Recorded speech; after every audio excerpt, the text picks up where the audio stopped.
Sweet. What's up, y'all? Happy Friday, everybody. Here with Chris Grant, one of the legends of the OA industry. Been making videos. I remember watching some of your YouTube videos when I was getting started in like 2019. Some Keepa videos, that kind of thing. So Chris has been around for a while. A lot of you guys probably already know him, but got him on the channel here to do a little bit of live Q&A for you guys. Nothing too crazy. We're just gonna hang out for 30 minutes or so, and yeah, let me know what questions you guys got about selling on Amazon, scaling your business, that kind of thing. And yeah, good to see everybody. I'm gonna pop it in Discord as well. How are things going for you, Chris? Not too bad. Not too bad. I've been learning a new skill, and having Prime Day, be right in the middle of this has been nice. Trying to get better at Amazon to Amazon flips, which has been kind of fun. I've been dabbling with it a little bit. Yeah. What type of flips you been going for? I've been just setting a bunch of alerts and just buying stuff when it like goes way too cheap. Oh yeah. So I've been setting a ton of alerts, but yeah, I've been really drawn towards some higher dollar stuff. I usually stay away from electronics, but that's been where a few of them are. Little shoes, a lot of tools and stuff. That's been great. Gotcha. Yeah, I did a little bit of like school supplies type stuff. A lot of those will be popping here in a bit. Sweet. Let me know who we got in chat so far. Pop in, say hi, say what's up, drop any questions you guys got. With Prime Day sales going on, there's a lot of good sourcing opportunities right now as well. I think it's the last day. I don't know how long. Basically, a bunch of these websites have been on sale for like 7 or 8 days at this point, because they had like pre 4th of July, even more than that. I guess it's been like 2 weeks straight with a bunch of sales going on. So maybe the last call for a bunch of really good sales if they all close them off after like Prime Day officially ends. Yeah, they're gonna tonight. These stores are gonna have to wait until like Memorial Day or whatever's next, Labor Day, whatever's next to do another sale for people to care. Yeah, I would assume like there'll probably be a little bit back to school, and then like Labor Day will be really good again. Yeah. Absolutely. What's up, Jose? Good to see you. What's up, Charlie? Good to see you guys.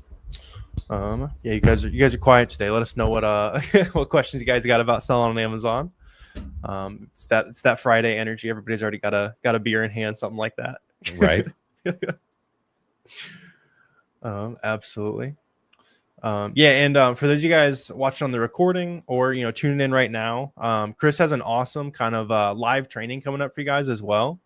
So wanted to bring him on to get a chance to say hi, that kind of thing. And Chris has been running the OA challenge for quite a while, which is a cool kind of like live training version. I know a lot of you guys have been in the roadmap and that kind of thing. So if you want, new perspective, new sourcing methods, all that kind of things, I think the OA challenge is pretty solid. Can you talk a little bit about what the OA challenge is, Chris? Yeah. So the one thing we do different is it's 14 days live. So you have a question while we're going through something, you ask, we stop, we talk about it, we figure it out. I basically just throw out everything I've learned over the past 12 years of selling on Amazon, stuff I've picked up from other people. I mean, there'll be stuff I picked up from you in there. There'll be stuff I picked up, 10 years ago that still works. And then I think the cornerstone of it is we do like 3 days of Keepa, and this already, but like Keepa is just, it just does so much, and people really only touch 10% of it. So we try to fix that. I feel like I'm still finding new features like six years later or whatever long I've been in Amazon now. Yeah, absolutely. That's awesome. It's got a tons of successful people gone through the OA challenge as well. Super valuable. So if you guys do want to check it out, there's a link down below. Super awesome kind of live training, and you guys even pay people if they don't like it, right? I stole Alex Hormozy's name, the slap your mama guarantee. So like, if you wouldn't slap your mother for the information, we'll pay you $50 for wasting your time and give you all your money back and the extra 50 so you can go spend it on inventory instead. That's funny. Yeah, I like that. There's very few kind of info product type things out there that I actually think are worth it, but you guys definitely got some good you're working on. So be sure you guys check it out if you want to learn from Chris live, and that starts on Monday as well. So make sure you take action on that. And let us know what other questions you guys got here. Let's just jam for a little bit. What's up, Charlie? Said, is there any feedback you provide on, I assume you mean like hazmat items? Can you sell those as FBM or stay away? So you can definitely FBM to start. You have to get like a approval on a wait list. It's just on Seller Central. It's pretty easy to find, honestly. It's one of those, you pop it in, get on the wait list. Pretty straightforward. And you will have to wait for a second, but if you FBM, from what I've seen, you kind of cheat your way up the wait list and you'll get approved to FBA those hazmat items. But yeah, you do have a little bit of a wait list there. Yeah. A lot of money in merchant fulfilling. Oh yeah. This kind of stuff. And so something I learned recently is, the biggest category of hazmat is going to be like perfumes, cologne, stuff like that. It is one of the beauty categories that has actually grown this year. The premium fragrance has grown by 14% year over year, mostly because, like middle schoolers and high schoolers are just like wearing 2 and 3 different kinds of cologne and kind of making their own thing and bathing in it. And so, yeah, they're smelling like who knows what. Exactly. It's funny. And there's also a pretty popular statistic that a lot of people know, like during recession, if money gets a little bit tight for a lot of people, as it seems like it is, lipstick starts flying off the shelves. It's like a common index. Yeah, it's like a common like recession indicator kind of thing. So if stuff really does start hitting the fan, then stock up on lipstick, I guess. That's right. Absolutely. Good to see you guys in here. What's up, Doc? Got a very limey mojito as the profile picture. I like it. That's like there's like 2 whole limes in there. What's up, Brent? Vibes. Let's see what's up, Starbuzz. Videos are very important. Appreciate you, man. Yeah, let us know if you have any questions. Always happy to help. Sweet. I assume you mean ASIN, although I like the misspell or autocorrect of asinine review. Right. But yeah, if you want to drop an ASIN, we can take a quick look. That's always fun to figure out if something's a good idea or not. Sweet. Let's see. Good question here. You're saying the duo. Appreciate you. This is interesting. Have you sold on Walmart too much, Chris? I know you've done a little bit. We're doing a little bit. It's not a ton, and yeah. I don't know. I'm sort of. It's going to be like eBay for me. I don't know that I'm going to go full bore like some others have. Yeah, I have gotten a compliance error though. So was it something you had to take action on? I don't know if I've seen that yet. So from what I understand, and I'm no expert, so it could be because they just started requiring CPC documents for toys, I think, under 12. And then another thing it could be is I always get the comp error whenever I'm not approved to sell something. Like you've got to list it, and then you get an error once it's listed, and then you can either try to get ungated or you can't, which is easy actually. You just need 2. You need a receipt with 2 items on it, or you just have to get rid of it. Gotcha. Yeah, it might be similar to Amazon in that regard. I used to like track down like safety doc, like the legit safety docs and all that kind of thing when you get those emails from Amazon. But I don't know about you. I've literally never had anything happen from those emails. So at this point, I'm just like, whatever. The ASIN goes down, I'm not going to worry about doing the work there. Yeah, I think the unfortunate thing is, I need to go double check this, is Walmart's going to require it from every seller, not on the actual item level like Amazon does. Oh, okay, yeah. Because on Amazon, it doesn't really matter. Yeah. Damn. Okay, so maybe we do have to worry about that on Walmart, but for Amazon, not so much. I feel like I don't even know what the percentage is, but at least like 50-60% of the emails from Amazon might as well just be junk mail. Like, yep. It's like, lower your price. It's like, no, I would be very unprofitable if I did that. And you know that. Sweet. Let's see, Mark, you dropped a product. All right, sweet. I'll see if I can get that popped up. What's up, Luke? Hey, man. Sweet. Mod in your channel. Luke's a frequent viewer then, I guess. Yeah. Awesome. What's up, Luke? Sounds good. Let's see. Random. Yeah, we can. Chris, do you want to pop up an example of some KPF? I know you're a big fan of Keep a Product Finder. Yeah. Yeah. Let me. I'll get that product Marco was talking about popped up. We can kind of switch back and forth here. But yeah.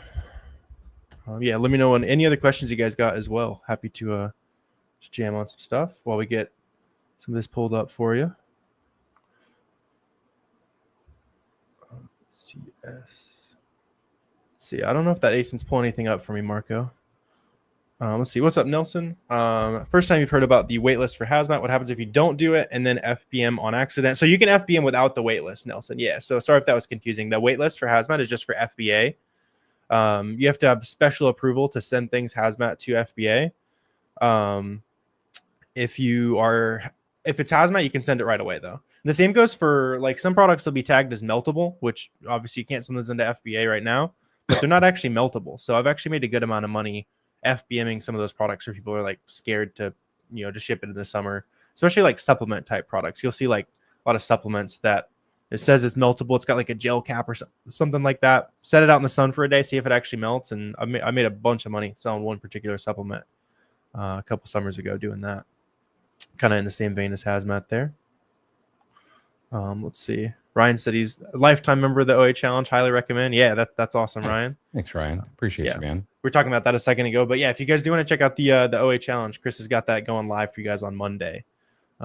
Really nice, really powerful free training for you guys, or not free training, but live training with you guys. So you can definitely check that out. Let's see. FBM store doesn't matter on your packaging, and polymailers not having Amazon logo on it. No, generally you want to get like blank boxes though. Yeah, and I think I learned from a fun fact I think I learned from you a while ago is that you can ship like any boxes you want to FBA, but you can't use liquor boxes. Everything but liquor boxes. Yeah. Yep. I remember hearing that like a year or two ago, which I thought was interesting. For FBM, it's a little bit more important, like what you send in, because that's actually what the customer is going to open. So you probably want to avoid like the Walmart logos and and all that kind of stuff, like blatantly showing them that you bought it for way cheaper. Usually I'll just buy blank boxes from like Uline. You can even get some blank boxes from other retailers. Just make sure they don't have like logos all over it. Absolutely. Did you want to pop up some KPF there? Yeah. I got one just for Prime Day here. So sounds good. Yeah, if you screen share, I'll get you up on screen here. Just figuring you were getting that rolling there. Nice. Let's check this out. Yeah. So KPF is KPF super powerful for you guys.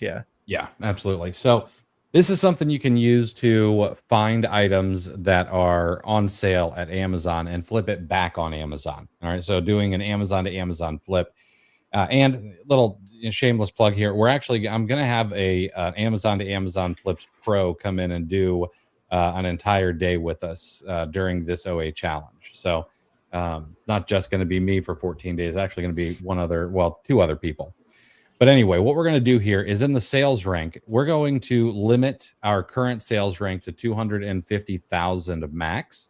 You could go higher if you want. I just bought something in automotive the other day that was a sales rank of like 900,000, and I expect it to sell just fine. Okay, so you can change this around a little bit if you want. Now, in the buy box section, what I'm going to do is I'm going to put the 7-day drop to 35%. Which means the price is going to have dropped over the past 7 days by at least 35%. I'm going to do the exact same thing to Amazon here, 35% 7-day drop. Now, you could do a 1-day drop, but sometimes Amazon may drop something 10% one day, and then they'll drop it another 20, 30% the next day. And you don't want to miss those items where they've kind of done a double dip on the drop. In the new section, this means any new seller on Amazon, whether it's FBA or FBM, I'm just going to put $35 or more in the current pricing section. And in the 30-day average, I'm going to do $35 or more there as well. Okay. And then we're going to roll down and we're going to go to the number of new offers. Now, in the 30-day average, I put in 3. You could also put in 3 over the last 90 days if you want to be a little bit more careful. But you can see here, this gives us 445 products. It should give us some items that have recently dropped in price. And you use that flippability metric at all? And I was playing around with that a little bit on Keepa. I haven't messed with the flippability, but I do like the price deviation. Yeah. I like that one much more. Now, once we're here in the actual product viewer, what we're going to do is we're going to sort by this 90-day average. Okay, so if you just click on this, we're going to pop that open so that the highest price for the 90-day average is at the top.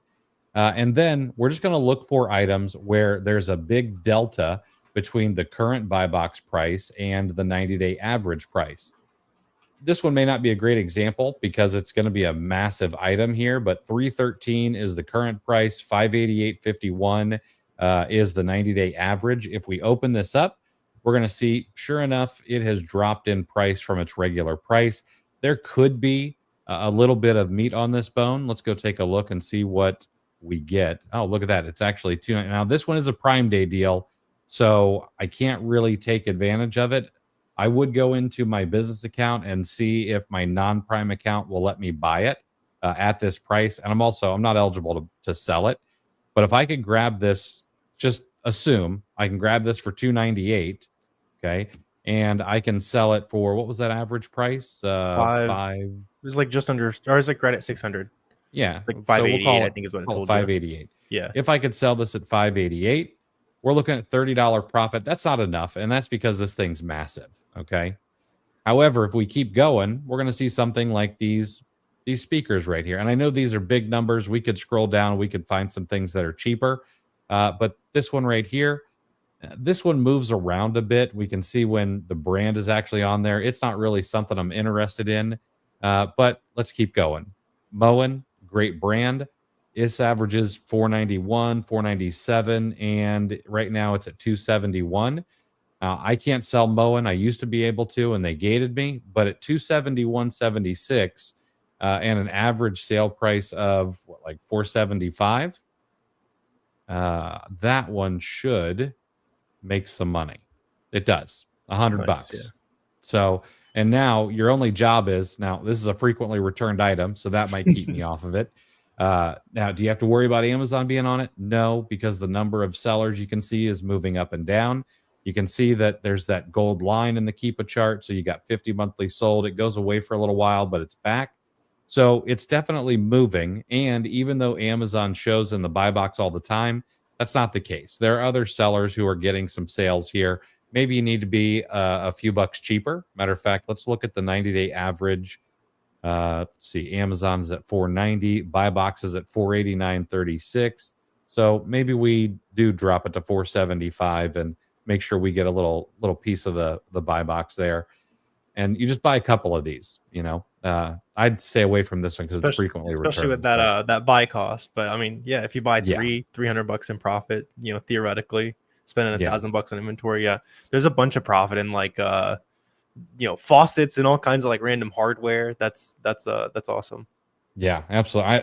This is the kind of stuff that I love. I love hardware. I'll sell door hinges. Matter of fact, I am selling some commercial door hinges right now, and they're fantastic. They go for, you know, $140, and you know, there's not much competition. It's fantastic. No one gets on Amazon to get competitive about selling door hinges, right? So it protects your profit a little bit. Yeah, that's super cool though. That's doing a little bit of 808 in Keepa, super powerful. I assume, like you're saying, you're gonna be jamming on the OA challenge. So I might have to tune in on some 808. I've been trying to learn that myself. So yeah, absolutely. I'll drop you the link to the Discord, man. Sounds good. Sweet. Couple good questions from you guys as well. Let's see. So you're asking about ungating. Can you use Target or Walmart to get ungated for products that require 100 plus? Yeah, you can use like any legit retailer will work for you. And you know this because if you look at brands that are only sold by a retail store, they have other small third-party sellers that have ungated it recently. So therefore, those brands have to, or those suppliers have to work, right? You know, think Great Value, that kind of thing. I think that might be an auto ungate, but there's some other more Great Value is. Yeah, some more obvious examples there. Let's see. We can just switch back and forth here. Phoebe's got a good one for you. Yeah. So yes, it is difficult up front. Like all the work when you open up an Amazon seller account, it's really front loaded. Okay. And the reason is you've got to learn so much stuff. You got to learn, how do I source? Where do I source? What's good? I got to learn how to read Keepa charts. You know, I got to figure out what I'm gated in, what I'm not gated in. So yes. Okay. But you got to stick through it. Find what you can sell. Go after those. Okay. Sell some things. Once you get to about, it seems like $20,000 or so in kind of gross sales, it seems a little bit easier to start getting auto ungated, and then things start opening up a little bit more. Now, here's another thing that should be common sense, but I see a ton of people who don't do it. If you are gated on a product, request to get ungated anyway. Okay. It's not even a person that's going to tell you no. It's a lot of times just going to be like, oh, hey, you know what? This has a dollar sign in front of it. You have to send in an invoice, or it's not going to have a dollar sign and you might get auto ungated and then be able to sell that product. But it's a numbers game. Okay. If you want to sell one product and you figure I'm going to have a 2% hit rate, okay, or a 200 batting average, which is not great, but a good pitcher should have a 200 batting average. You look through, 100 products, 2 of them are going to be profitable. So now we just have to figure out, okay, well, for every 100, I'm going to get 2. I do 1,000, I'm going to get 10. And then it just becomes how many things can I go through? And Seller Amp lets you know how many products you've looked at, so it's easy to keep score. Yeah, that's a good I like people have been flexing like how many products they're looking at on that. And I like how you're putting that, like looking at X products to find certain profitable items. Like that number also goes up over time is the nice part. Like that's where the learning curve really kicks in, is when you've been doing it for a while. Maybe you look at 100 products, but you're the 90 of them you spent a half a second looking at, and that of the 10, it's like these 10 might be profitable. Let me look, and the 10 I actually looked into, 2 of them are profitable, 3 of them are profitable, whatever. And that's where it actually starts cooking. You bring up a great point there. One of the most important things to learn is how to say no as quickly as possible. Yeah. Because the faster you can move through them, the more products you can look through in an hour. And then, again, just becomes a numbers game. Yep, absolutely. Sweet. I was able to find Marco, I found that product you're talking about. I'll pop it up here real quick because it is a good example. It's a pretty common beginner mistake, I'll say that. So like when you look at this listing, number one, if you see the brand logo up here, I think that's through like brand registry or something, where usually only see this on listings where they're either hard gated or directly sold by the brand. Both things, obviously don't make it good for sellers. And then if you check out the Keepa, you can see the buy box rotation is just like crazy in favor of Amazon. Let's see. Like somebody else is winning. Oh, it's just Amazon lowering their prices, offering a Prime Day deal. Yeah. So whenever you guys see this, like buy box rotation, the whole pie chart's going to Amazon. So don't even bother competing there. But sometimes you can find like multi-packs on these same listings, or even just search for this product if you got a good price on it. Maybe there's another listing you can sell on, but this one I would definitely not sell on. Yeah. That's also that one is a premium beauty product. And premium beauty is gated for everybody. Gotcha. Yeah, that makes sense. Where were you seeing immediate off premium? Is it in it says premium under the brand there above Prime Day deal? It says premium brand sourced. That one's going to be a premium beauty product. Nice. Okay. Yeah, that's a good gem. Today I learned. I like it. Sweet. What's up, Adrian? Adrian's been on probably every single one of our streams for like like a couple months at this point. What's up, man? Yeah, exactly. Sweet. Let's go. What's up? You've had your account for 11 years. Been free for 9 years. What do you mean free? Did you get like the monthly waived or something? You're able to sell everything but grocery. If you go back, would it be hard to ungate? Oh, I see. You're on the free account. It's going to be probably equally the same as any brand new seller. Unfortunately, if you'd kept that pro account with 11 years old, you'd be able to have a lot of opportunity that like even I wouldn't have. You lose a lot of your ungatings when you go to the free account, and then you got to start over. So probably not the answer you wanted to hear, funny, but luckily there's you can dive into some recent videos I've made with some awesome guys and gals that are still growing fast, even in 2025, that kind of thing. We're still seeing a lot of people find success, but it's going to be a little bit harder than if you had that account with 11 years worth of ungates on it for sure. Sweet. What's up? Big J is worth to sell a product that has a bunch of sales with good sales rank, almost 30 sellers, but a good profit margin. So, I see. If it's at map. So yeah, I will say I've run into issues on listings with map pricing where everyone has to be at the same price, where certain sellers start hogging the buy box because they've been on the listing for so long. So just check that. Got a ton of stock. Yeah, exactly. So check that, Big J. But if you see like people who haven't been on the listing super long, immediately making sales, which you can check on Keepa. Let me get an example. I think this is a valuable thing. Let me get an example for you guys. And remember, you're not competing with all 15 of those sellers or 30 Yeah. of those sellers. You know, some of those people are going to be really high priced for some reason.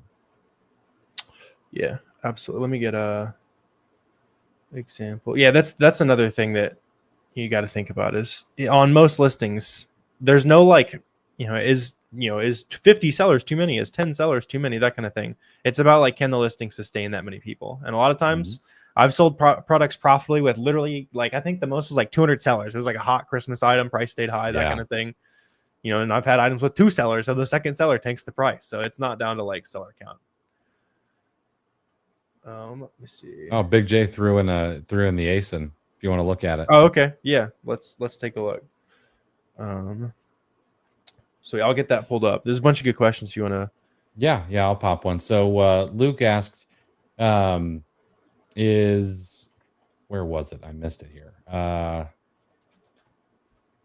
Luke asked if Walmart's a no-go this Q4 because of toys. I can't say yet because it's just like 12 and below, I think, right now. But on July 15th, something is changing. I saw someone say something. If they want CPCs for toys 12 and above, there's no way I'm going to sell a single toy on Walmart in Q4. I know that for sure. That would be so annoying to mess with. Right. Sweet. Let's see. Yeah, so you popped up this product here. So if this is what you're talking about, where sells decently well, got like you said, 30 plus sellers on it. But the nice thing, so like what I like to look for is the new offer count changing a lot? And in this case, it is, right? In both directions. So you can see like here it went down a good amount. People were selling out. And then here's just kind of natural fluctuation. It's kind of on an upward trend, you can see. But it's definitely like people are selling out on the way up, right? So it goes down a little bit, goes back up, goes down a little bit. So this shows me that like there's a lot of people making sales. And yeah, this is like the only seller winning like a weird amount of the sales. But with that much feedback, they've probably just been in stock for a long time. And like these other stores, especially, yeah, so you can see like this person literally has 0 feedback and they made a sale. So I think this is a great, like, sellers of all sizes making sales on this listing. Yeah, I'd go on that one. And the one person who does have a ton of stock, they were seller fulfilled Prime, which Amazon treats very similar to FBA, but in my opinion, you're still not going to get nearly as much unless they have warehouses spread across the country like Amazon does. Right. I wouldn't wish seller fulfilled Prime on my worst enemy. That's got to be a nightmare it's got to be miserable to maintain for sure. Sweet. Got a question about the OA challenge here for you. So we start at 6 p.m. Eastern every single day. There are 2 bonus sessions, the first Wednesday and the first Thursday at noon. The first Wednesday, we're going to have a guest come in and talk about Amazon to Amazon flips. The first Thursday, we're going to have a massive $25 million a year OA and wholesale seller come in and basically give his repricing playbook. But 6 p.m. Eastern every single day. We usually go for 90 minutes to 2 hours, depending on how many questions there are. And that's about it, and then we're going to have a chat and all of that stuff. Everyone gets the replays. So if you miss something, you've got access to it. And it's a good time. Sweet. Sounds good. I'll drop a link in chat down below if you guys want to check out the OA challenge. Starting on Monday, so make sure you take action if you are. And Orienda has a good question about profit. So yeah, go for it. Okay, so when selling on Amazon FBA, do you have to reinvest most of your profit to purchase more inventory? When did you truly turn a profit with FBA? Any tips? That's a good question. If you want to grow, you are going to have to reinvest your profits to keep the thing moving. That is one of the things about any inventory-based business. You're leveraging capital rather than necessarily leveraging your time. Like if you were starting a lawn mowing business, in that case, you're leveraging some capital for some capital expenditures. Like buying a lawnmower, but then you're just going to be spending your time, taking 45 minutes to mow a bunch of people's lawns. So with this, it's a little bit different. You just got to spend money to make money. Now, some people can start taking out some profit, in 6 months. Some people wait a year. Some people wait 3 years. It just depends on what your specific situation is and how profitable your business actually is and how quickly you want to grow. It's okay to have controlled growth and use a profit first model where you pay yourself a little bit from day one. That's fine. It's also okay if you want to Chad scale and throw every single dollar back in and realize that, either way is okay. So, best tip I can give you is figure out what you want to do. Like, do you need some money to live on from your business? Then maybe you need to scale a little bit slower. You got a job or some other way to pay your expenses, then you could throw all that money back in and invest until you get the business to a size that you want it to be. Yeah, for sure. Good question there. I reinvested everything for like a year and a half. I was living on scholarship, so I know a lot of you guys got a job, that kind of thing. That's going to be the best way if you want to see those numbers go up as fast as possible. Yep. Let's see. Cross 100. Yeah, you can technically you could do 100 different invoices if you want with 1 unit each, but absolutely. Let's see. Way to avoid taxes when you're buying to resell on Amazon. Yeah, you can get a resale permit, Charlie. And then a lot of retailers will take it, especially in person. There's less online retailers that will accept those resale permits, unless you're like a charity, which I don't assume you're running an Amazon business for charity. There's probably easier ways to raise money for charity. But yeah, you can kind of upload that to the website. And if you're buying online and they don't accept a resale certificate, which Best Buy, Walmart, several places do, you can sometimes, you could use a prep center in a tax-free state. That's an easy thing to do. But the other thing you can do is in some states, you can get your sales tax that you paid refunded back to you. It's not easy necessarily. It took Ohio like 4 years to pay me back, but Damn. I got the money back eventually. Yeah, I know that's something Nate was working on there, so might have some more info for that for you guys soon on that. I'm still still looking into that, but that does seem pretty cool. Sweet. So we'll probably go ahead and wrap up here before too long, but you guys got a bunch of good questions. So you want to just do a lightning round here? Yeah, absolutely, man. Sounds good. We can just switch back and forth. So let's see. Carlos, you're saying, do you talk about sourcing for back to school? Where would you start? Yeah, so the nice part is it's going to be mostly the same as how you would source anything else, but you can just kind of focus on particular niches, knowing that they're going to be in higher demand, obviously, right? So, stuff like backpacks is a good starting point. That's kind of something everyone's going to think about. School supplies is obvious, but also think about the less obvious things, like snack size grocery items and stuff like that. Anything that kids bring to school, wear to school, teachers need for the classroom, all that's going to sell a little bit better. Mm-hmm. Best place to start is just going to be digging through some storefronts of like backpack similar products. Yep. Go grab a couple of back to school lists from the local schools in your area. True, yeah. And just look at what's on the list. You'll be surprised. Yeah, that's a good tip there. I would assume they'll probably be treated the same, Clarence. If you apply, it'll tell you like what specific category it's under. Yep. Absolutely. So if a site only lets me buy 2 at a time, can I place 5 orders and use those 5 invoices to get ungated? Yep. Yeah. If they don't cancel them, yeah, absolutely. So, yep. Yeah, same as anything else. If you guys have like ungating questions, just look up how to get ungated on YouTube.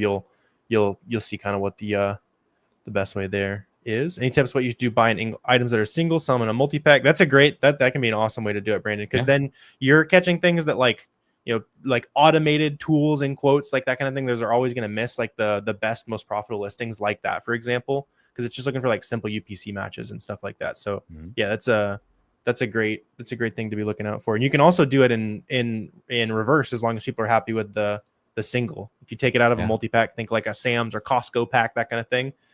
Take it into the single as long as people are getting what they pay for.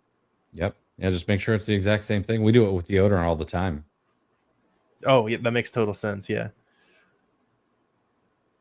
Let's see. Can you use boxing for taxes? Yeah. So you always want to have like a CPA, that kind of thing. Just the way that the info is reported, you want to have a CPA look over everything. But you can get like your cost of goods sold and all that kind of stuff, and then just combine that with QuickBooks, even just a Google sheet that tracks all your like software expenses and boxes and that kind of thing. And yeah, you'll be good to go there. So you saw somebody was saying they were taking the OA challenge for the second time. Love to see it. Love to Nice. see it. Yeah, Yeah. that's all. We have a lot of people come through more than once. It's That's a good sign. Yeah. awesome. Clearly Yeah. very valuable then. Sweet. I want to make sure all the good ones here. Same for 808 flips. Yeah, you can use an Amazon invoice. I've even Yep. done that as a backup to like retailers sometimes. Absolutely. Matter of fact, it's probably easier, but they will require, and they'll often require 50 from Amazon. Yeah, I did notice that. I saw they'd added that like a year ago, which was interesting because I thought it was like a loophole that people weren't really like sure if it was like the right thing to do. But then it was like in plain text, like if you're gonna Yep. buy from us to Ungate, you got to give us a little bit more money. So it's like, all right, whatever. I see I what's think going on here, but people were probably returning too many things after they got I would ungated. assume, yeah, I would assume that's an interesting way to solve it. Let's see. Do you wait for your products to arrive at Amazon before you make the listing? No. So you'd have to make the listing before it gets to Amazon for that to happen, basically. Mhm. And are they talking about like actually creating a listing from scratch? Because you don't want to do that if you're doing arbitrage. Yeah, Like, for sure. yeah. Yeah, I assume he's just talking about adding to an existing listing. But yeah, you just take Okay. that ice and list it, and then you'll add it to a shipment, basically. But yeah, you have to tell Amazon what you have before you can send them a box full of nothing and give them the details later, I guess. Mhm. For sure. We got one more good question here. Why does order status stay in pending payment verification when Amazon seller app shows the orange graph, which I assume means the product shipped? No, it doesn't necessarily mean the product shipped when you get the orange graph. It just means that the item has sold to a customer. And it can take, heck, I've had things stay in payment pending for 30, 45 days sometimes. Yeah. And then you'll notice that your orange bar might go down if that ends up going away. Yep. Yeah, it's just like usually somebody maxed out the credit card, didn't know they maxed out the credit card, wasn't able to afford it. Sometimes it will be like people talk about competition locking up products and that kind of thing. Usually it's just, random people not having money left on their card. But Yep. sweet. It's probably a good place to go ahead and wrap up. You guys got a bunch of good questions, but we'll wrap up for the day there. For someone who's kind of on the fence about thinking about the OA challenge, who's kind of the ideal person to hop in today?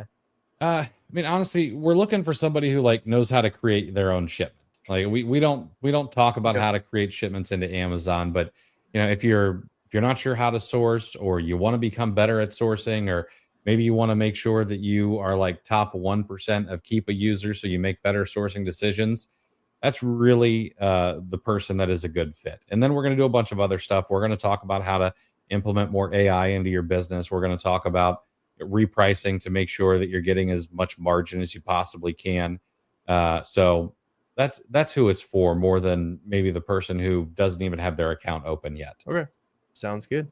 Yeah, so check that out if you guys are wanting to get a little bit better at sourcing. That starts on Monday. And yeah, thanks for hopping on, Chris. We'll have to do some more Q&A together. The vibes are really good. You guys brought some good questions today. So Absolutely, man. Thanks for having me. Absolutely. We'll see you guys again very soon. And good to see you.